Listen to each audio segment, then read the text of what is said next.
Hallo ihr Lieben, ich freue mich, dass ihr wieder da seid. Ich bin Maria und heute gehen wir gemeinsam durch meinen Berliner Schrebergarten, durch den Schrebergarten und schauen, was ich im Februar so alles im Garten mache oder was ich am Ende des Februars noch machen werde. Wenn ich im Februar gärtnere, schaue ich ein bisschen und orientiere mich an meinem Gartenbuch. Da habe ich den phänologischen Jahreskalender abgezeichnet und hier zeigt sich, dass wir ja gerade noch zwischen Winter und Vorfrühling uns befinden können. In meinem Garten blühen bereits die Schneeglöckchen und es blühen auch die Winterlinge. Wenn man genau schaut, blicken auch schon ganz langsam ein paar Tulpen durch die Erde, aber mehr ist noch nicht zu erkennen. Das zeigt mir ein bisschen, dass wir uns noch ganz normal im Vorfrühling befinden und noch nicht im Erstfrühling. Denn es gibt immer so Zeigerpflanzen und für den Erstfrühling ist es ja die Blüte der Forsythie. Und wie man sehen kann, blüht die Forsythie absolut gar nicht und ist auch noch überhaupt nicht in einer Startposition. Ich finde, das Buch von Gräfe und Unzer von dem Verlag Quickfinder Gartenjahr gibt mir hier auch immer einen guten Tipp, was in welcher phänologischen Jahreszeit im Garten zu erledigen ist. Das ist genauso aufgeteilt und da jeder Garten zeitlich in sich ein bisschen anders einordnet, orientiere ich mich, was die Pflanzen angeht, gerne phänologisch.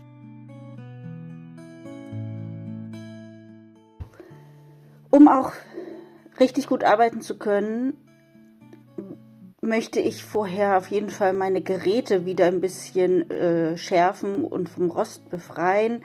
Das ist einmal mein japanisches Pflanzmesser, welches noch mal ein bisschen vom Rost befreit werden darf, und auch die Gartenschere, die ich benutze, versuche ich ein bisschen vom Rost zu befreien und noch mal ein bisschen mit Sprühöl zu bearbeiten, damit die wieder gut funktioniert und ich sie auch gleich gut einsetzen kann. Ja, es sind gerade positive Temperaturen, 9 Grad ungefähr im Schatten, und in der Sonne ist es deutlich wärmer. Das ist eine gute Zeit, um Baumschnitt vorzunehmen. Ich habe kleine Apfelbäume, die ich ein bisschen zurechtschneide nach bestem Wissen und Gewissen. Ich bin hier kein Profi. Wenn ihr Tipps braucht für Baumschnitt, dann schaut mal auf YouTube, da gibt es viele Anleitungen. Ich versuche mich hier da so durchzuwurschteln nach bestem Wissen und Gewissen. Was ich auch jetzt schneide, sind meine Weinreben. Der Wein ist vom Vorbesitzer, trägt in der Regel keine guten Früchte und dient mir eher als Sichtschutz. Daher ist mir hier der Schnitt auch ein bisschen egal. Der kommt immer sehr gut, wuchert sehr. Ja, deswegen den Wein schneide ich jetzt auf jeden Fall auch schon. Jetzt habe ich eine Frage. Ich habe in Berlin etwas gefunden. Das ist so ein 15 Kilo schwerer Korpus. Und ich wollte fragen, weiß jemand von euch, was das ist? Für mich sieht es ein bisschen aus wie ein Holzständer, wo man so Feuerholz stapeln könnte. Aber was könnte das sein? Hat sich das jemand schweißen lassen? Es ist auf jeden Fall unheimlich schwer und ich habe es jetzt erstmal in den Garten gestellt und schau mal, was ich damit anstelle.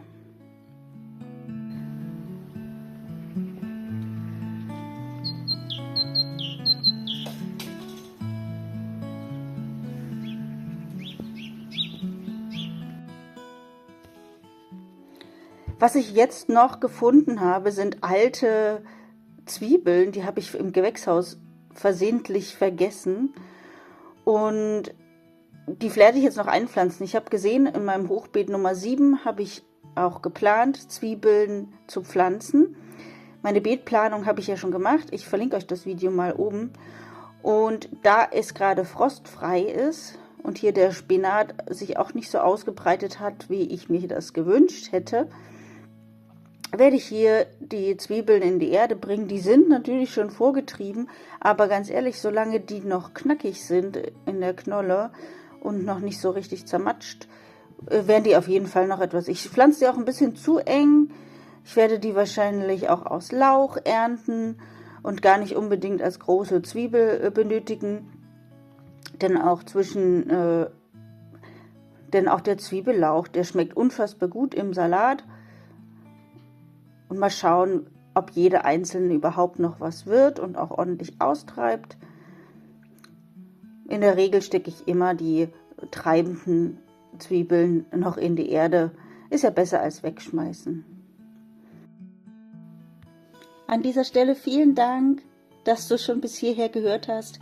Vergiss nicht, meinen Kanal zu abonnieren, sonst werde ich dir leider nicht so gut angezeigt, denn als kleiner Kanal poppe ich ganz selten auf der Startseite auf. Also vergiss nicht zu abonnieren, wenn du mehr von mir hören möchtest. Ja, ich beschrifte das noch, wie üblich mit einem Datum, damit ich ungefähr weiß, wann ich das gesteckt habe. So habe ich immer so einen kleinen Überblick, wann denn so die erste Ernte ist. Dieses Hochbeet schütze ich zusätzlich mit einem Vlies, damit die Sonne sich darunter schön verfangen kann, beziehungsweise die Wärme. Und so hoffe ich, dass ich die Wärme einfangen kann und die Pflanzen davon etwas profitieren und ein bisschen Schutz und Wärme da ist. Ich habe mir da solche eigentlich schlechten Tomatenstangen, die nur aus Aluminium sind, umgebogen. Die sind so biegsam, dass sie für Tomaten gar nicht brauchbar sind, aber für so eine Schutzüberdachung eignen sie sich recht gut.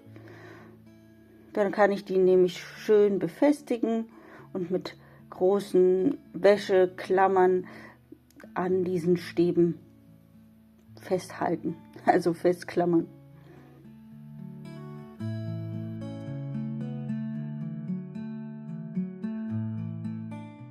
Was ich noch gefunden habe, sind Kartoffeln, die schon im Dunkeln, im Kalten, so wie das Gartenjahr gerade ist, so 0 Grad ist es eigentlich meistens in der Hütte, vorgekeimt sind. Die möchte ich auch nicht wegschmeißen, weil was da ist, ist da. Und deswegen lasse ich die ruhig ein bisschen noch weiter keimen, lege die aber jetzt ins Gewächshaus, ins Licht, damit die ein bisschen Farbe bekommen.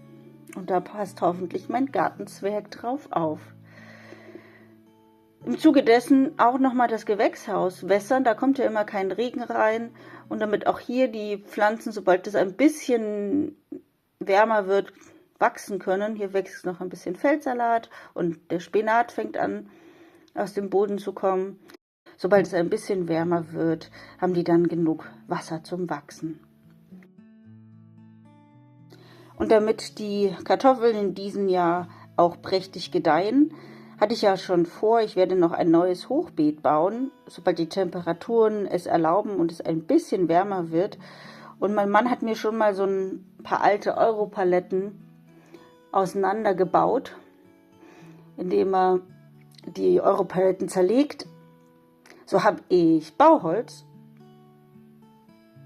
und darauf freue ich mich schon, dieses dann zu verwenden.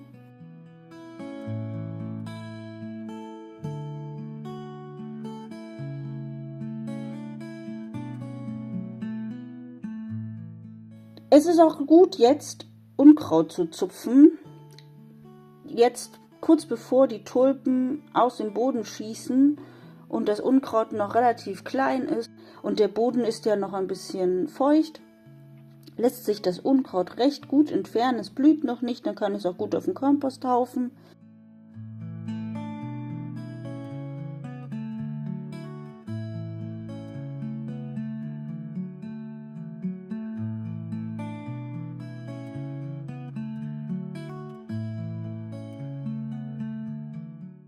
Ende Februar kann man den Mulch vom Beet entfernen, damit die Sonne ein bisschen besser an die Erde kommt. Hier habe ich mein Knoblauchbeet und man sieht schon, die kleinen Knoblauchpflänzchen ragen schon empor. Ich werde den Mulch jetzt noch drauf lassen, da mir noch eine sehr, sehr kalte Woche bevorsteht. Es sind Temperaturen nachts -7 Grad angekündigt hier in Berlin und da lasse ich die Mulchschicht noch ein bisschen drauf.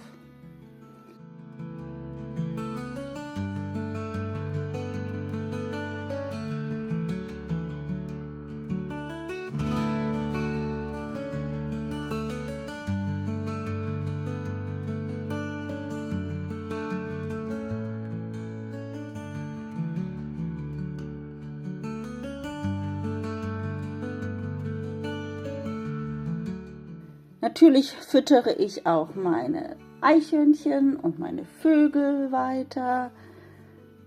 Da freue ich mich immer, wenn das Vogelfutter aufgebraucht ist und ich es nachlegen kann. Was ich leider im Herbst vergessen habe und ich deswegen noch nachholen möchte, ist das Düngen meiner Erdbeerpflänzchen. Hier streue ich einfach ein bisschen Hornspäne ein.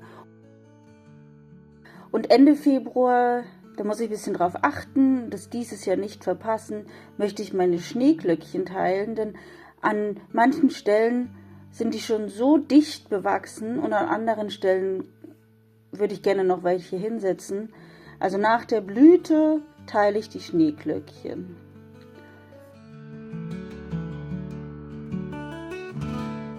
Dann war ich noch im Gartencenter und musste mit Freude natürlich wieder feststellen, dass vor der Saison alles reduziert ist, weil natürlich jetzt nichts zu erkennen ist an den Pflanzen. Die meisten Stauden haben sich in den Topf verzogen und das mache ich mir natürlich zunutze. So kann ich noch ein paar Stauden erwerben und die, sobald der Boden richtig frostfrei ist, in den Garten pflanzen. Es lohnt sich auf jeden Fall. Hier sind einige Pflanzen in meinem Einkaufskörbchen gelandet. Ein paar nutze ich auch als Zimmerdekoration. Da mache ich nochmal ein extra Video zu. Und andere kommen dann in den Garten. Im Gartencenter gibt es einen wunderschönen Koi-Teich. Da schaue ich gerne vorbei und schau mal, wie es den Kois so geht.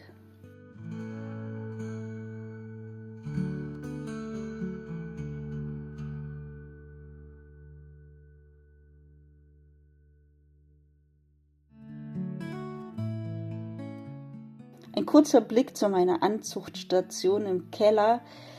Den Auberginen geht es hervorragend und auch die Physalis haben sich endlich durch die Erde gedrückt.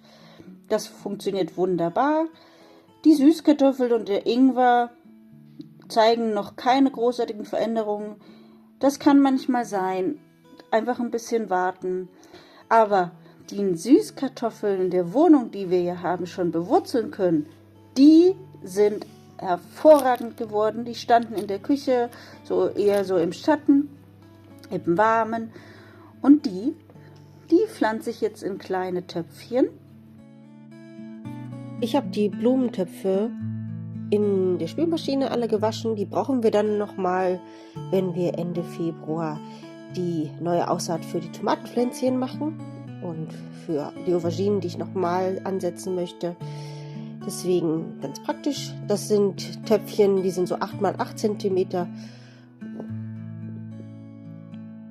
Die befülle ich jetzt mit meiner Erde, die ich wieder mal vorher im Backofen schön sterilisiert habe, damit mir keine Trauermücken ins Haus kommen, und stecke jetzt jeden Steckling einzeln in ein Töpfchen.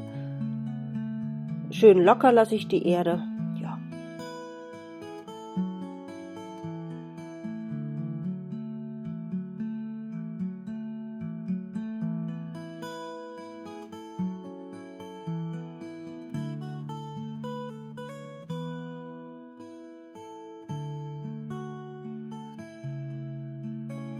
Wie man sehen kann, sind die Wurzeln wirklich hervorragend. Und da es aber noch Zeit ist, bis die kleinen Jungpflanzen irgendwann ins Hochbeet können, da die nicht sonderlich frosttolerant sind, möchte ich, dass das Wachstum gehemmt ist. Und deswegen stelle ich die Pflanzen jetzt auch eher kühl. Die dürfen nicht kühler als 10 Grad stehen, weil dann würden sie das Wachstum komplett einstellen.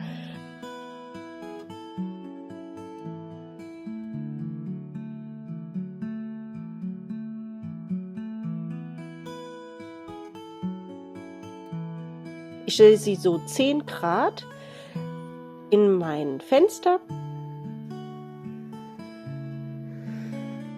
Hier dürfen sie jetzt ganz langsam wachsen.